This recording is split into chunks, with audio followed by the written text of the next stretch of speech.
séquence dans laquelle on dit merci Seigneur de nous avoir gardé de tout mal, parce que les dangers sont réels. Quand on fait 1200 km en une journée, c'est pas rien du tout.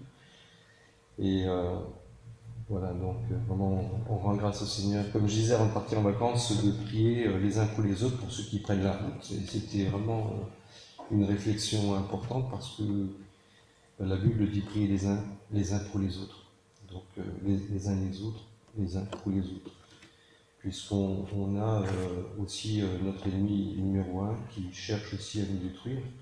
Donc, vous savez, je me souviens d'un jour où il m'arrivait quelque chose, et c'était en voiture, c'était la seule fois que ça m'est arrivé dans ma vie.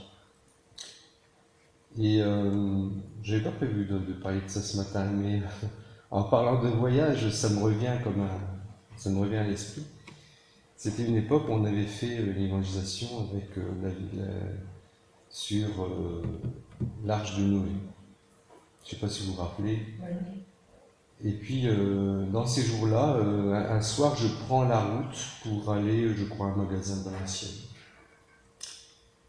Et une chose qui ne m'est jamais arrivée, donc moi je ne prêche pas, je ne suis pas pour les visions, les songes, ces choses-là, mais je crois que ça peut arriver dans la vie d'un enfant de Dieu, où Dieu prévient, soit pour une bêtise qu'on est en train de faire, comme Nebuchadnezzar, n'est-ce pas, ou alors pour avertir d'un danger, tout simplement. Et puis là, dans mon esprit, j'ai eu un flash, comme si j'allais faire un accident. Avant de prendre la voiture, j'avais un flash. J'ai dit, tiens, c'est bizarre ce truc-là. Ça ne m'est jamais arrivé. Et donc, une chose que j'ai jamais fait non plus, c'est de prier au moment où je rentre dans la voiture pour me préserver d'un accident. J'arrive dans un des ronds-points de Vic, que vous connaissez certainement, pour aller prendre l'autoroute. Et puis tout à coup, derrière moi, au moment où je freine, où je ralentis, il y a une voiture qui arrive vraiment en grande vitesse derrière moi et qui bloque ses roues. J'entends un bruit de roue, un crissement de roue, comme si quelqu'un avait bloqué ses roues tellement il roulait vite pour éviter de me rentrer dedans. J'ai regardé dans mon rétro et j'ai eu le sentiment qu'il était vraiment à quelques millimètres de la voiture. Quelques millimètres de la voiture. Je me demande, tiens, le Seigneur m'a averti, certainement d'un grand danger qui allait se produire probablement. C'est pour ça que la Bible dit tout simplement de prier, parce que le diable cherche à nous détruire et de lutter contre les dominations. Et je crois qu'il y avait un projet en cours contre moi. Et je vous dis, c'est pas quelque chose qui se répète souvent. Ça s'est passé qu'une fois, mais en tout cas, j'ai pu voir que ce jour-là où j'ai prié, avant de prendre la voiture, il s'est passé quelque chose. Et certainement, j'ai, grâce à Dieu, surtout grâce à Dieu, évité un accident. Donc, prions les uns pour les autres, parce que effectivement, les dangers sont là, mais en même temps, il y a quelqu'un qui nous veut du mal. Mais heureusement, le Seigneur nous dit aussi, il n'y a pas un cheveu qui tombera de notre tête sans l'accord de notre Père. Et Dieu peut aussi nous avertir de prier. J'ai souvent entendu des témoignages du genre où Dieu a mis à cœur. Ça me fait penser aussi à une vidéo qu'on a vue il y a quelques années. C'est Daniel qui l'avait présentée, où il y avait un frère qui était en prison en Sibérie, je crois. Et puis des chrétiens qui se sont réveillés de nuit pour prier pour une personne. C'est un exemple tout à fait identique, dans lequel Dieu peut nous amener à prier pour des personnes qu'on ne connaît pas. Et je crois que la puissance de la prière est tellement importante que Dieu peut nous amener à prier pour des choses très précises, dans des moments aussi très opportuns. J'aimerais parler ce matin de Éphésiens chapitre 5, versets 15 à 16. On a deux versets dans lesquels il y a un court passage dans lequel l'apôtre Paul nous exhorte les Éphésiens, mais je crois que ça ne concerne pas que les Éphésiens, ça concerne tout enfant de Dieu.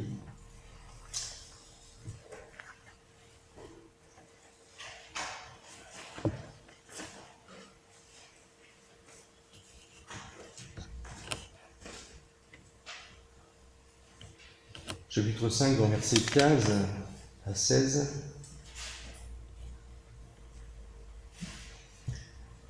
Veillez donc avec soin sur votre conduite, non comme des fous, mais comme des sages. Rachetez le temps, car les jours sont mauvais. Rachetez le temps, car les jours sont mauvais.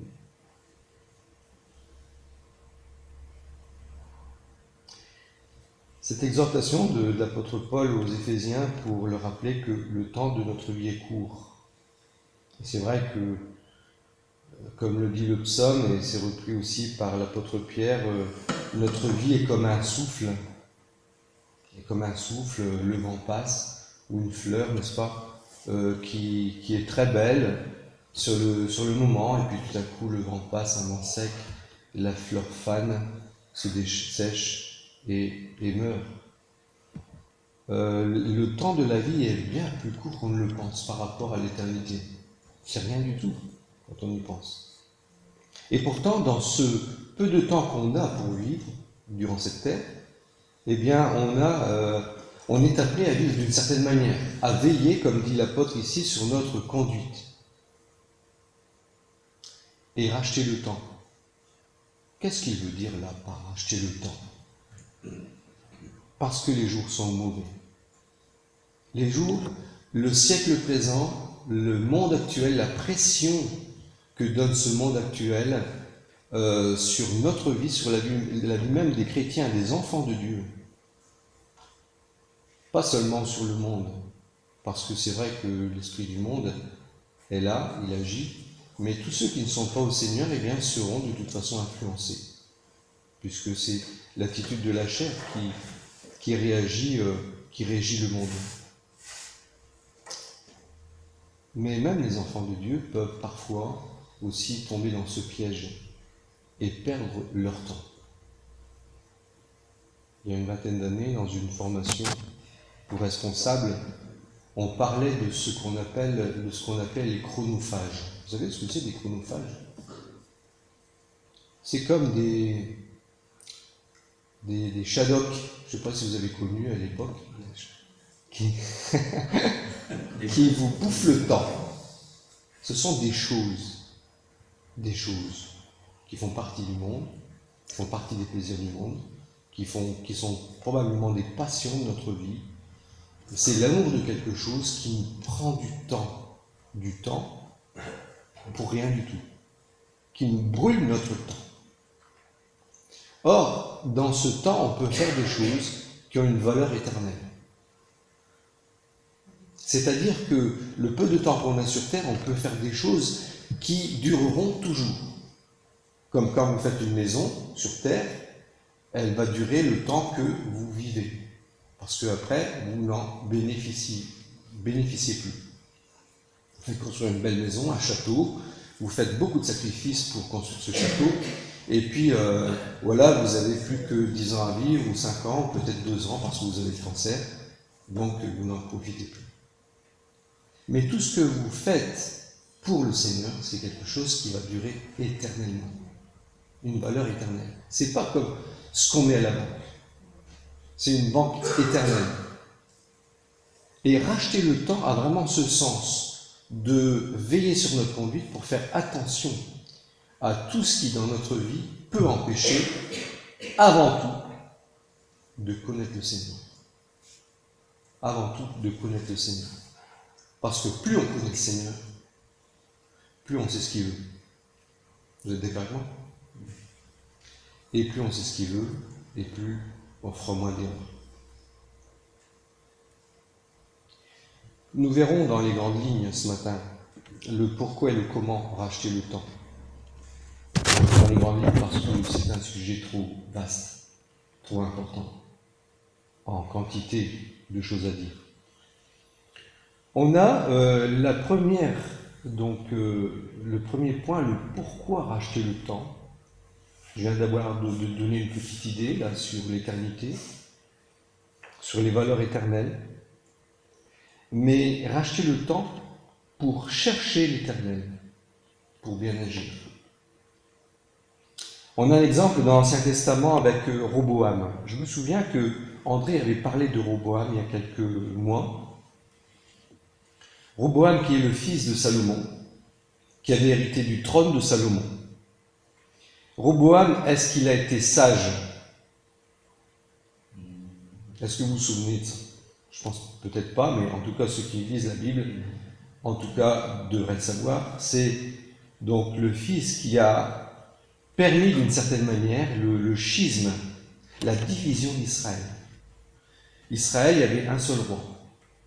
Et Roboam, au lieu de s'appliquer à chercher le Seigneur, à chercher l'Éternel, comme a fait Salomon, puisqu'il a dit « Seigneur, moi je veux diriger cette grande nation, mais je ne veux pas le faire sans toi, je veux ta sagesse. Je ne veux pas la richesse, je ne veux pas... » Il demande la sagesse. Mais Roboam, est-ce qu'il a demandé la sagesse, lui? Roboam, il n'a pas demandé la sagesse. Il n'a même pas cherché Dieu. Il a cherché le conseil de qui? De ses amis. Des voyous. C'était des voyous, il a dit. Et au lieu d'apporter une solution au problème d'Israël, il apportait le mal, la méchanceté. Et on voit dans 2 Chroniques chapitre 12, verset 14, il est dit clairement, et j'aime bien c'est dit clairement, 2 Chroniques 12, 14, il fit le mal. Il fit le mal. Parce qu'il n'appliqua pas son cœur à chercher l'Éternel. Vous avez compris? Pourquoi il a fait le mal? Parce qu'il n'a pas cherché Dieu. Quand on ne cherche pas Dieu, on réagit d'après notre instinct, la chair. Bah oui, parce que c'est ce qui nous vient d'emblée, c'est de réagir comme la chair nous dit de faire. Ou la sagesse de ce monde. Ce qu'on a appris à l'école, voilà, où nos parents nous ont appris dans une certaine ignorance, ou peut-être connaissance de Dieu. Il n'appliqua pas son cœur à chercher l'Éternel. Voilà une des conséquences. Lorsque nous ne recherchons plus Dieu, nous faisons le mal. Ou nous faisons mal. C'est-à-dire que nous faisons mal ce qui est dans la volonté de Dieu. Vous avez compris? Donc, soit on fait le mal, c'est carrément non, Dieu dit non, et on le fait quand même. Ou alors, c'est quelque chose qui est selon la volonté de Dieu, mais on ne le fait pas bien. Vous avez compris? Parce qu'on ne cherche pas la présence de Dieu. Et même si nous sommes chrétiens, on a constamment besoin de chercher Dieu dans la prière pour avoir ses conseils, ses plans, ses orientations. Autrement dit, pour rechercher la volonté du Seigneur. Et pour moi, un chrétien, c'est quelqu'un qui cherche la volonté du Seigneur. Parce que le chrétien qui ne cherche pas la volonté du Seigneur, je suis désolé, c'est même pas un chrétien. Comment peut-on se dire chrétien? Peut-être parce que on a été baptisé bébé, on fait partie d'une telle religion. Voilà, aujourd'hui, bien des religieux se disent chrétiens. Mais en vérité, celui qui va au ciel, c'est celui qui fait la volonté de Dieu. Jésus a dit, ce n'est pas ceux qui disent Seigneur, Seigneur, mais celui qui fait la volonté de mon Père qui est dans les cieux. C'est clair et net. Si nous avons dans notre vie et dans notre Église si peu de résultats dans certaines actions que nous faisons pour le Seigneur, c'est bien parce que nous ne sommes plus dépendants de lui, ou moins dépendants dans l'œuvre que nous voulons faire, dépendants du Seigneur, jour après jour. Ce n'est pas seulement au moment d'une évangélisation qu'il faut chercher le Seigneur. C'est dans notre marche tous les jours avec lui, dans notre maturité, dans notre recherche de la volonté du Seigneur pour chaque chose qui se présente dans notre vie, dans notre travail, dans notre foyer, dans notre maison.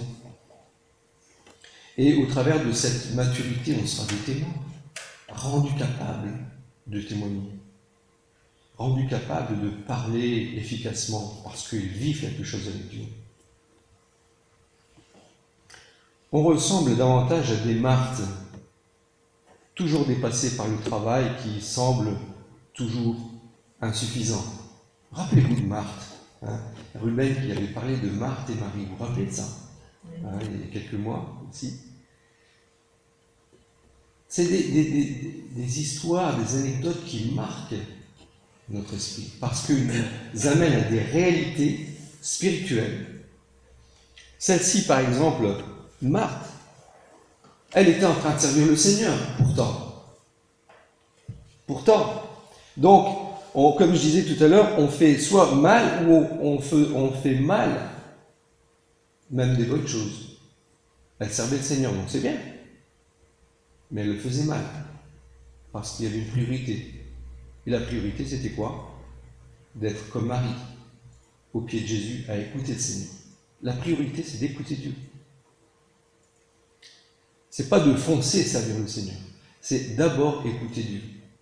Comme ça, on a les directives pour faire ce que Dieu a demandé. Pas le contraire de ce que Dieu a demandé ou partir sur une mauvaise voie. Faire le mal peut s'avérer être dans notre vie faire tout ce que Dieu ne nous a pas demandé. Dilapider notre temps, notre énergie, et ainsi passer à côté de sa volonté. Ce peut être aussi faire ce que Dieu nous a demandé, mais mal, imparfaitement et sans une vision renouvelée. C'est quoi une vision renouvelée?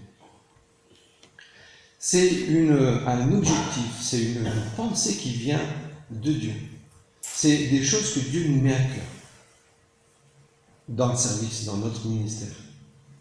Quand cette vision n'est pas renouvelée, qu'est-ce qui se passe? C'est qu'on répète des choses qu'on a l'habitude de faire, mais qui étaient valables avant. À un moment donné, Dieu nous a dit de faire ça. Mais aujourd'hui, Dieu va nous demander autre chose par rapport à des choses précises. Une vision renouvelée par rapport aux besoins de notre région, de notre maison, de notre Église. C'est dans cette présence de Dieu que Dieu va nous communiquer cette vision, cet objectif.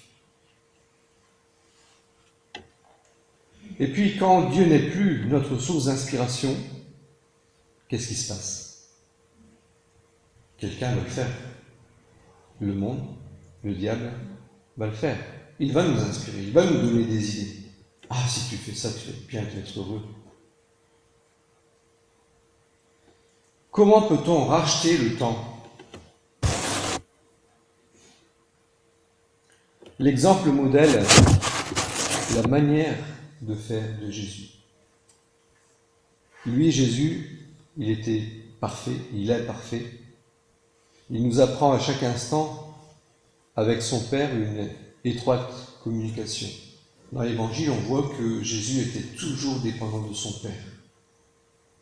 Pourtant, lui, le Fils de Dieu, il était toujours dépendant de son Père.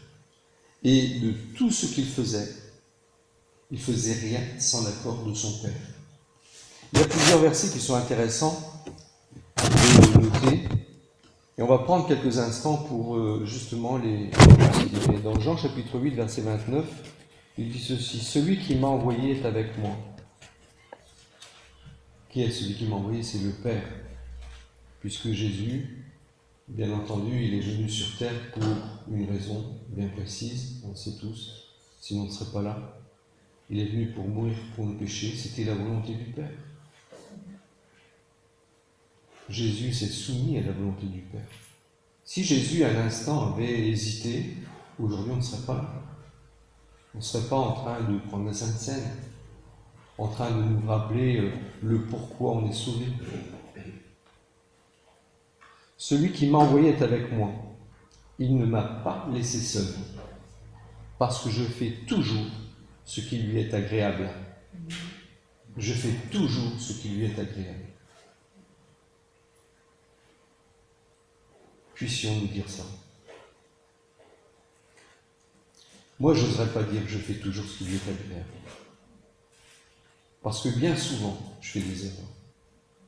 Et j'ai beau lire et relire la parole de Dieu, je découvre, avec le temps, que plus je m'approche de la lumière et plus j'ai besoin. J'ai besoin de changer les choses. Si je disais aujourd'hui, tout va pour le mieux, alors je serais comme l'église de Laodicée, qui n'a rien compris.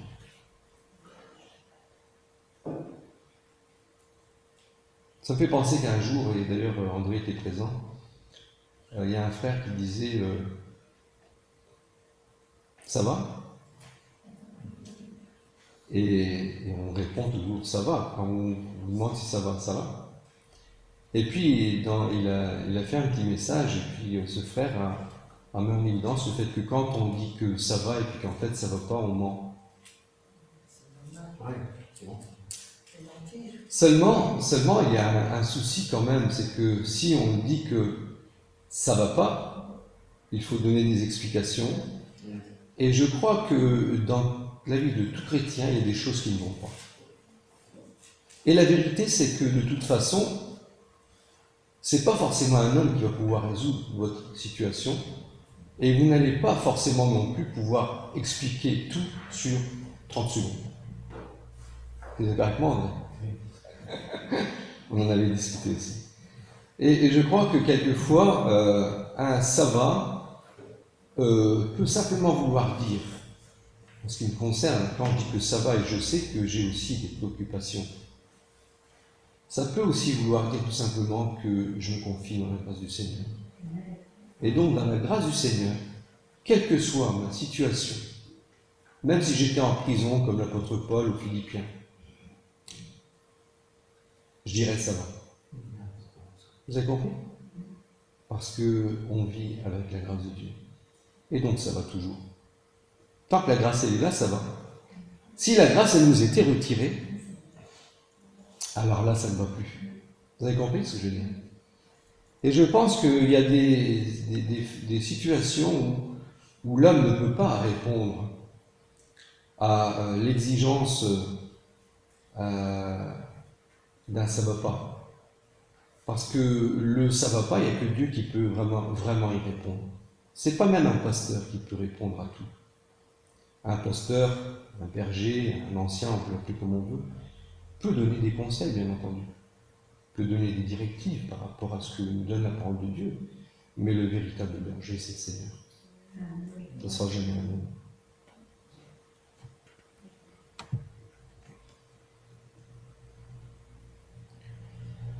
Dans un autre verset, dans Jean chapitre 5, verset 30,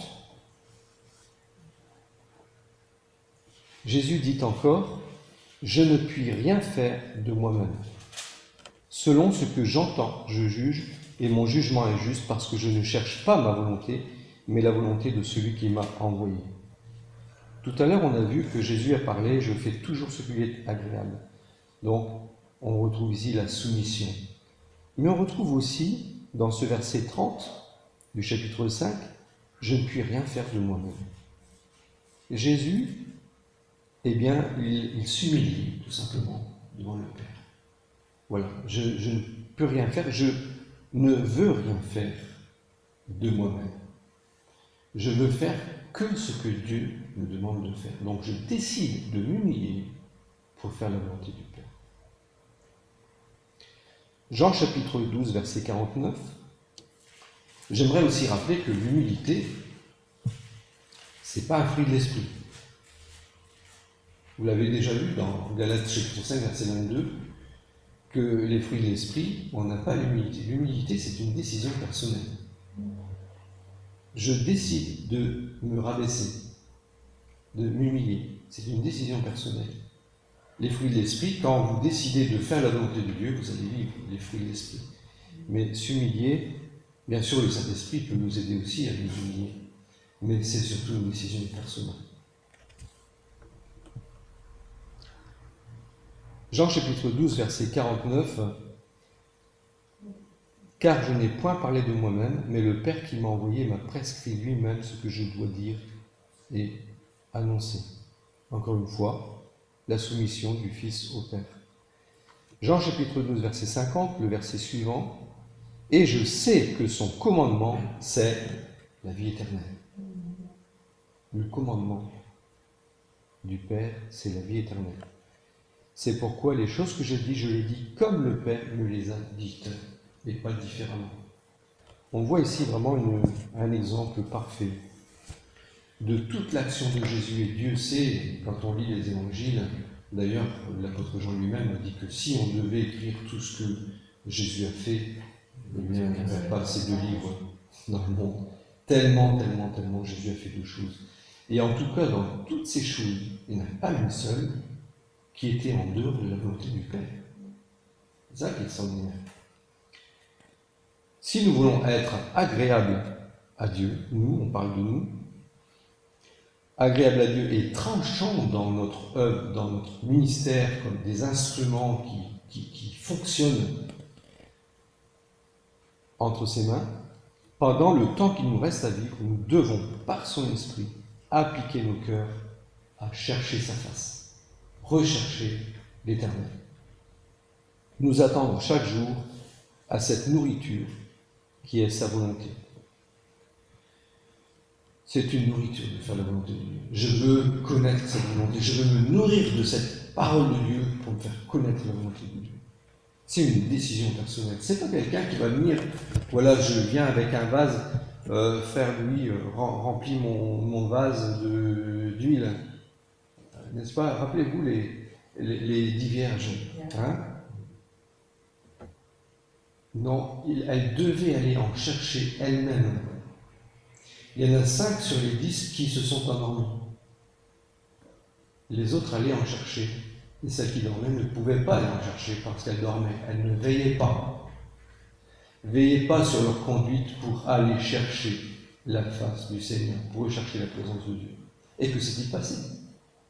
Elles ont raté le retour du Seigneur. Donc ceci nous montre une réalité qui peut être bien triste pour des enfants de Dieu, pour des personnes qui connaissent le Seigneur. Je n'oserais même pas dire enfants de Dieu, parce que ce point-là, ce n'est plus des enfants de Dieu, mais qui ne se préoccupent pas de chercher le Seigneur. Vous avez compris? Un véritable enfant de Dieu cherchera le Seigneur. Mais une personne qui est sur la voie du chemin du salut, si elle ne recherche pas le Seigneur, elle ne connaîtra pas ni la nouvelle naissance, ni la vie d'un enfant de Dieu. Donc, le vase, la lampe à huile restera vide, sans lumière.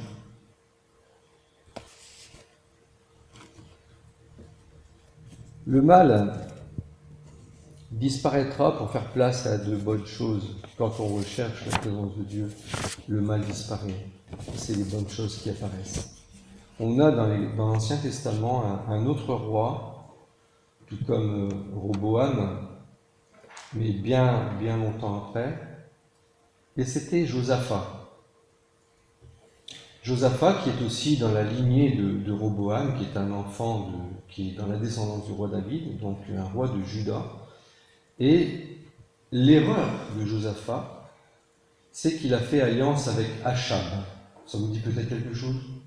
Achab, la femme Jézabel qui avait tué 300 prophètes, dont Élie voulait aussi s'échapper, et il s'est retrouvé au torrent de Kérit où il a été nourri par des corbeaux. Rappelez-vous cette histoire très très importante dans l'histoire de l'Ancien Testament, importante parce qu'elle révèle beaucoup de choses dans des périodes d'apostasie, comment Dieu peut fortifier aussi ceux qui aiment le Seigneur. Dans cette période, Josaphat, eh bien, c'était un bon roi de Juda, c'était un bon roi. Franchement, un bon roi.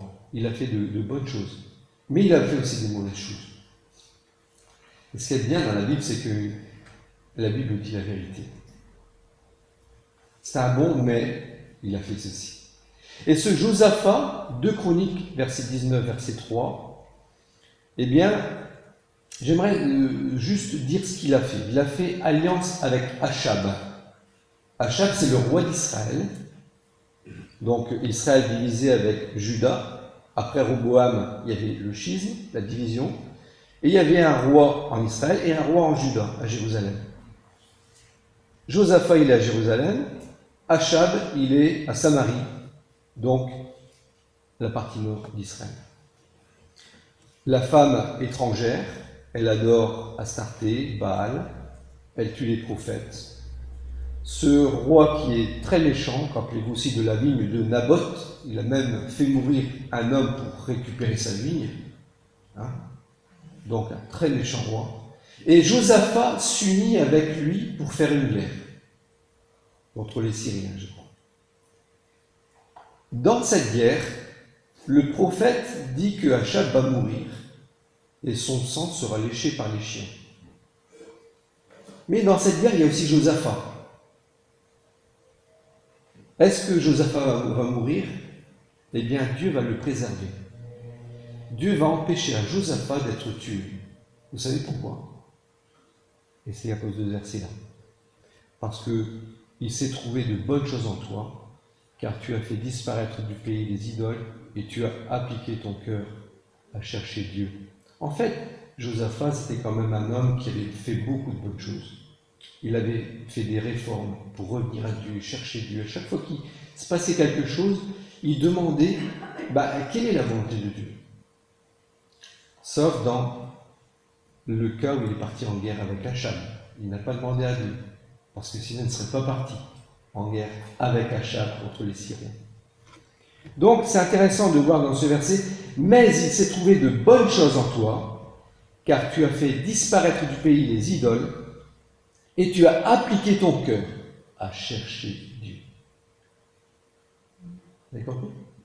Il a fait des efforts pour connaître Dieu.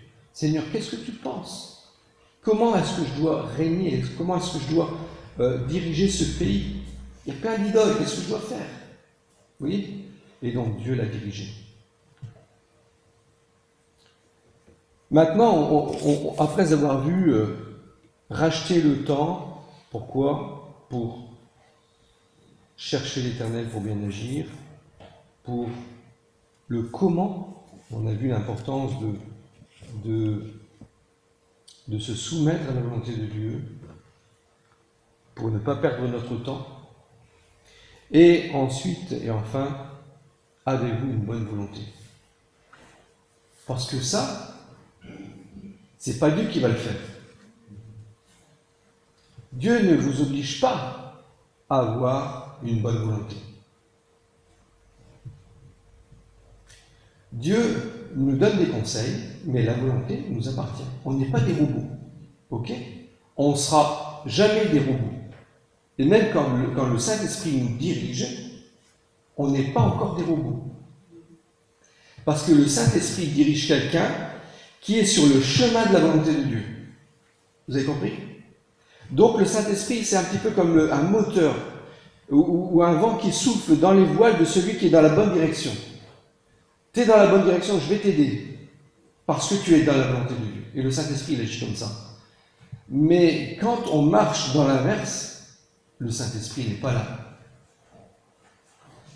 Le Saint-Esprit ne fait jamais le contraire de ce que Dieu veut. On est d'accord là-dessus? Avez-vous de la bonne volonté? Il y a un verset dans Ésaïe chapitre 1, verset 19, qui dit « Si vous avez de la bonne volonté, et si vous êtes docile, vous êtes doux,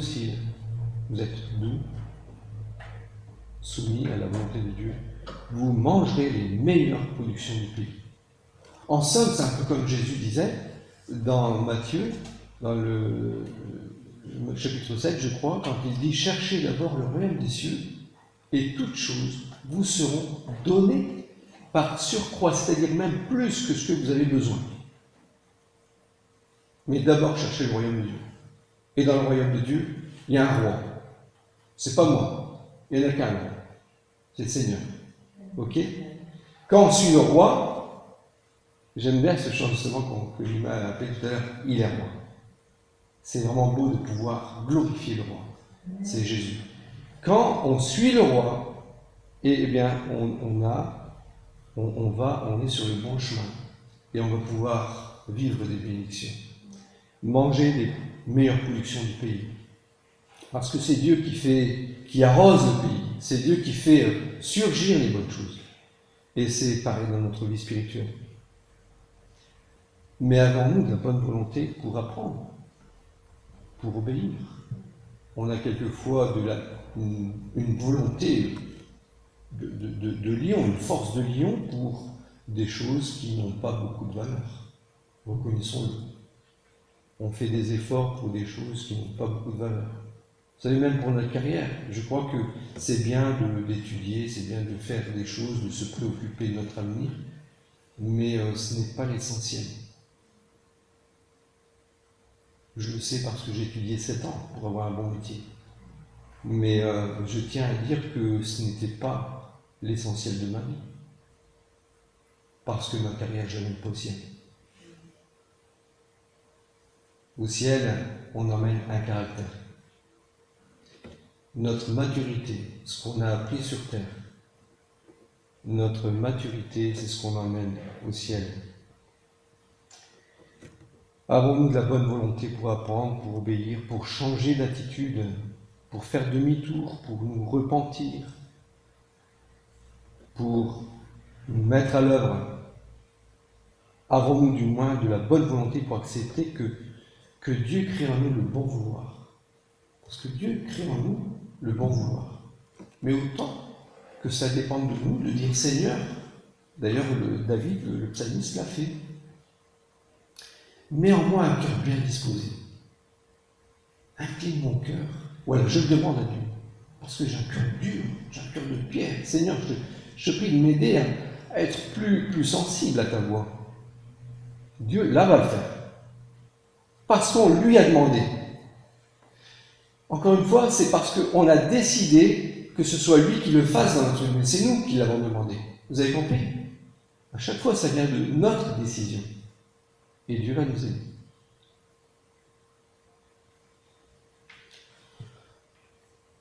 Au moins, vous serez alors sur la bonne route. Quelqu'un a dit, nous voulons tenir le fruit, mais sans avoir à grimper sur la haute branche. Nous ne voulons pas apprendre à construire une arche. Nous voulons seulement savoir comment échapper au déluge. Vous avez compris? On n'a plus envie de construire l'arche, c'est trop long, mais on veut échapper au déluge.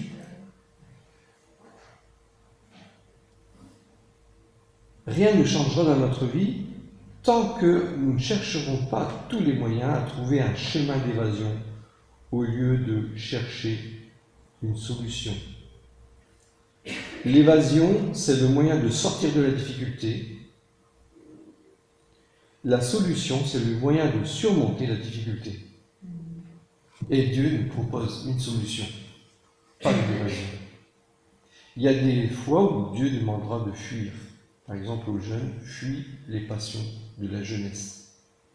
Parce que c'est une perte de temps. C'est du temps vraiment perdu, à rien. Par contre, tout ce qu'on fait pour le Seigneur, la piété, a une valeur éternelle. Donc, la solution, c'est le moyen de surmonter les difficultés. Parfois, il nous faudra lutter pour obtenir notre libération. Justement, ça fait penser à un témoignage que je lisais dans Servir en attendant la semaine dernière, d'un frère qui avait une maladie et qui demandait à Dieu la guérison. Et quand des frères ont prié pour lui, eh bien, il a découvert un autre problème. Au travers de la prière des frères, il a découvert qu'il avait un problème qui était lié à l'occultisme. Mais ça remontait à son enfance, très très loin dans son enfance. Et Dieu a mis en évidence qu'il y avait des liens. Mais s'il n'y avait pas cette recherche personnelle, vous voyez ce que je veux dire? S'il n'y avait pas cette recherche de Dieu, il n'aurait jamais su. Et son problème, il l'aurait traîné. Parfois, il faudra lutter pour obtenir votre libération, notre libération. L'impossibilité même de trouver une solution à votre situation vous poussera dans les bras du Seigneur. Et c'est vrai que parfois, il n'y a pas la solution. Vous avez compris ce que je veux dire? Seigneur, délivre-moi de cette écharde. 3 fois j'ai prié le Seigneur, dit l'apôtre Paul, et le Seigneur a répondu, ma grâce te suffit. Parce que c'est dans la faiblesse que ma force agit. C'est quand je reconnais ma faiblesse que Dieu va pouvoir puissamment agir dans ma vie. Et Dieu, quelquefois, utilise des difficultés, des souffrances pour qu'on soit près de lui. Vous avez compris? Et pour qu'on puisse bénéficier de sa grandeur, de sa bonté, de sa présence, qui nous fait tellement de bien. Cette situation va aussi nous forcer à rester dans la présence du Seigneur. David a dit aussi dans le psaume 119, avant d'avoir été humilié, je m'égarais. Maintenant, j'observe ta parole. Vous voyez, il y a des situations qui nous humilient, qui nous font mal. Mais grâce à ça, on observe la parole de Dieu. La rédemption, c'est l'œuvre d'un instant. N'est-ce pas? La rédemption, c'est l'œuvre d'un instant. On est sauvé. Mais la maturité spirituelle, c'est l'œuvre de toute une vie. Toute la vie, il te faudra te nourrir pour grandir spirituellement. Votre apparence physique actuelle n'est pas le résultat d'un coup de baguette magique. Tu n'es pas venu comme ça, voilà, paf, et voilà. J'ai déjà 20 ans, j'ai déjà 30 ans, j'ai déjà 50 ans. Mais ça s'est passé avec le temps. Aussi, vous ne serez transformés en son image. On parle de l'image du Christ. Sûrement pas en un instant. Vous serez transformés peu à peu au cours de votre vie tout entière. Débarrassons-nous de toute mentalité de baguette magique. Que voilà, je vais lire ce chapitre ou ce livre de la Bible, et puis quand j'aurai fini, je vais être waouh, voilà, je suis accompli. Ben non, c'est pas vrai. Ok? Qu'on enlève cette idée que voilà, on va arriver tout de suite au niveau de la maturité, la stature parfaite de Christ, en un instant. Prenez votre temps en grimpant à l'échelle, de peur de manquer un barreau avant d'avoir atteint le sommet. J'aime bien l'image de l'échelle. Je ne sais pas si vous avez déjà monté sur une échelle même assez haute, mais même une petite échelle qui fait 2 mètres d'auteur. Est-ce que vous pouvez mettre votre pied sur la dernière barre? C'est impossible.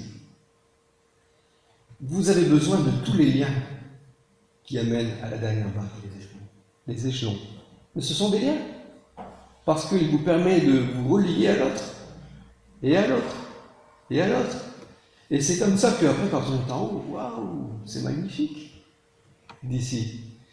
Et donc, c'est vraiment un principe important. Il y a des expériences dans notre vie qu'on devra passer pour grandir. Et chaque échelon, c'est une expérience. Ça peut être une maladie, ça peut être une difficulté, ça peut être un accident que Dieu permet pour nous faire grandir. Parce que toute chose concourt au bien de ceux qui aiment Dieu, qui sont appelés selon son dessein. Et son dessein, son objectif, c'est de ressembler à Christ. Peu à peu, ces leçons formeront des liens de plus en plus forts avec lui, qui vous soutiendront le jour où vous parviendrez au sommet. Il est dangereux de vouloir y arriver sans ces liens précieux. Ben oui, on peut se casser la figure, tout simplement. On a besoin de ces phases intermédiaires.